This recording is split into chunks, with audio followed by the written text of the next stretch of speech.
Hello guys and welcome back to another video on Login Helps. Today we're going to be teaching you how you can add an admin to your Facebook page. But before getting started, remember to support our channel, hit the like button, subscribe and turn on your notification bell so that you don't miss out on any new videos by us. Without further ado, let's get started. So the first thing you're going to do is head on over to your Facebook application. Make sure that you're logged into your Facebook page. Now go ahead and tap on the three-barred menu that appears on the top right corner of your screen.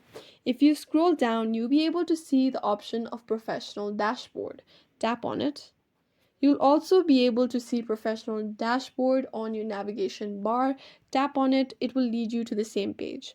If you scroll down, you can see under Tools, there is a Page Access option. Select it, and once you've done that, under People with Facebook Access, go ahead and tap on Add New. After that, tap on Next. Now enter the name or the email of the person that you'd like to make admin to your Facebook page. After you've done that, tap on their name, and on the bottom of this page, you'll be able to see a switch. So if you toggle the switch, this person will have full control over your page, making them a page admin on your Facebook page. So go ahead and toggle the switch and make sure that it is on. And after that, tap on Give Access. Re-enter your Facebook profile password to confirm that this person should have full control and manage everything. On doing so, after you tap on Confirm, this person will have full access to your Facebook page and hence will become an admin to your Facebook page. I hope this video was useful. If you have any questions, let us know in the comments down below, and thanks for watching.